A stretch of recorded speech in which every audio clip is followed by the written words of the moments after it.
The algebra of matrices. How to apply inverses of matrices. What are they? Matrices are an array of numbers. Why? Helps alter objects in games or in animation in 3D space.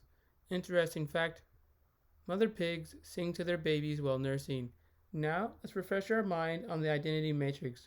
Remember, the principal diagonal is all ones, and the rest of the numbers are zeros. Remember, any matrix times its identity matrix or vice versa equals the original matrix. This is very similar to saying any number times its inverse is equal to 1. Now, let's take a look at the example we're going to be talking about in today's video. Let's read the steps. Step 1, check the dimensions. Step 2, solve for the inverse matrix. Step 3, multiply the inverse and constant matrices. Now let's read the question, solve the system. And our first equation is 2x minus 4y is equal to 8. And our second equation is x minus 3y plus z is equal to 5.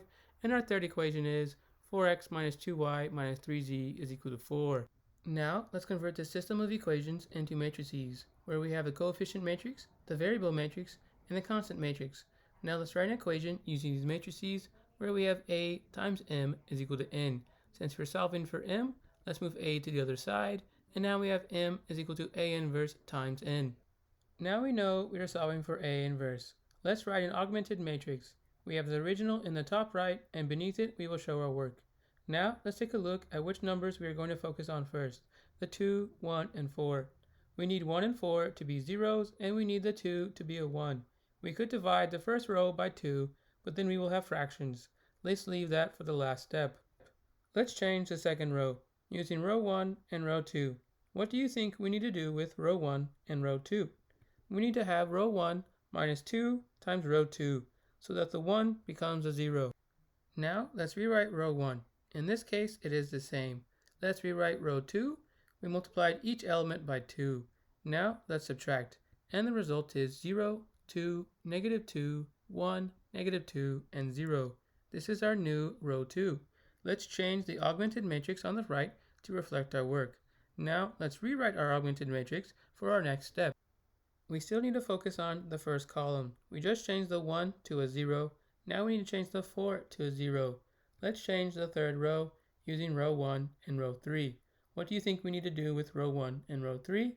We need to have 2 times row 1 minus row 3, so the 4 becomes a 0.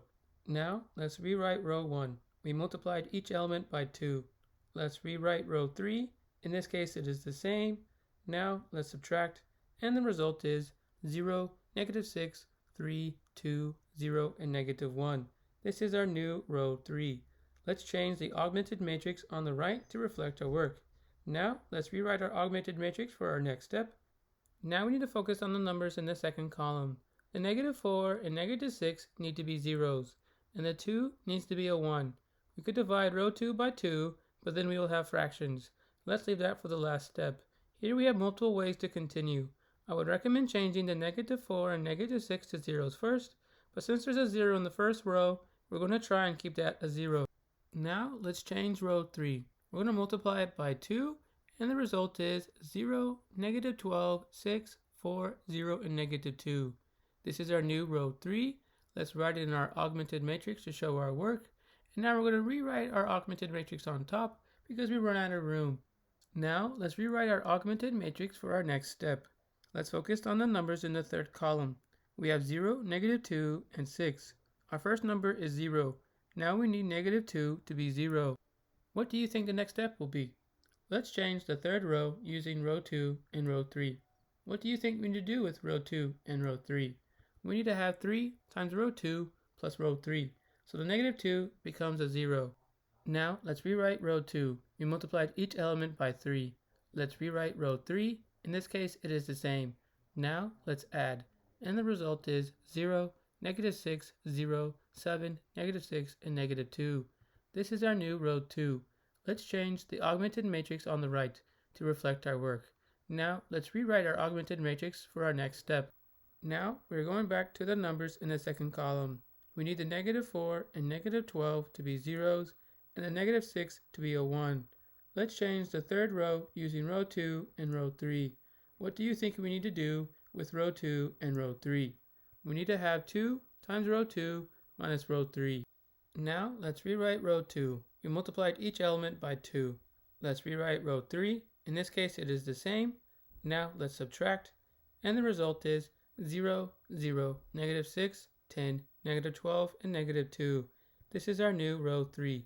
Let's change the augmented matrix on the right to reflect our work. Now let's rewrite our augmented matrix on top since we run out of room. Let's rewrite it again for our next step. We still need to focus on the second column. We just changed the negative 12 to a 0. Now we need to change the negative 4 to 0. Let's change row 2 by multiplying it by 2. And the result is a 0, negative 12, a 0, 14, negative 12, and negative 4. This is our new row 2. Let's change the augmented matrix on the right to reflect our work. Now let's rewrite our augmented matrix for our next step. We still need to focus on the second column. We are working on changing that negative 4 to a 0. Let's change the first row using row 1 and row 2. What do you think we need to do with row 1 and row 2? We need to have 3 times row 1 minus row 2.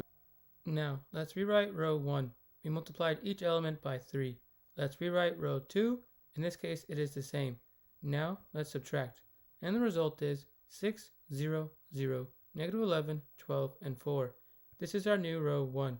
Let's change the augmented matrix on the right to reflect our work. Now, we've almost finished finding our inverse. This is where we divide each row so the numbers in the principal diagonal are 1. Let's take a closer look at our last augmented matrix. For row 1, we're either going to be dividing by 6 or multiplying by 1/6. For row 2, we're either going to divide by negative 12 or multiply by negative 1/12. For row 3, we're either going to divide by negative 6 or multiply by negative 1/6. Now, let's simplify the right side of the augmented matrix. Now, in our augmented matrix on the left side, we have numbers in identity form. That means the right side is our inverse.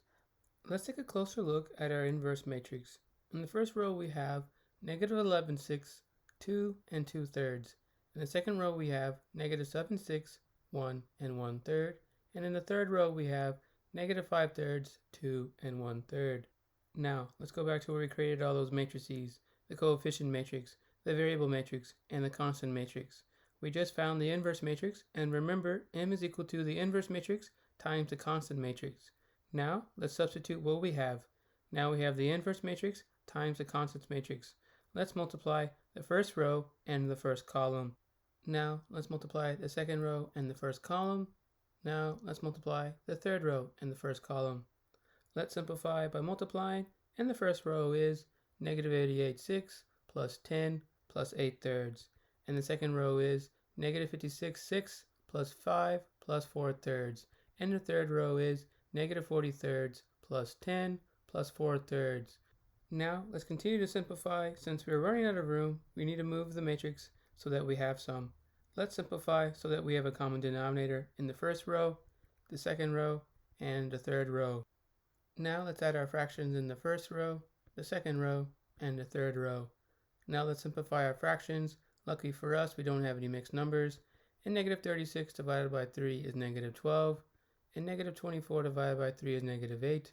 And negative 36 divided by 3 is negative 12. Now let's simplify one last time. And negative 12 plus 10 is negative 2. Negative 8 plus 5 is negative 3. And negative 12 plus 10 is negative 2. Now we found our answer. We can leave it in the matrix form, or we can write it as x is equal to negative 2, y is equal to negative 3, and z is equal to negative 2. Or you can even write it as a point, negative 2, negative 3, and negative 2. And this is our answer for example 1. Now it is your turn, so go ahead and pause the video here so you can take your time to answer the question, and I'll show you the steps and the results. Now remember, there is more than one way to do this. Here is page 1, page 2, page 3, page 4, page 5, page 6, page 7. Here are the results. If you got them correct, well done. If not, there's always tomorrow.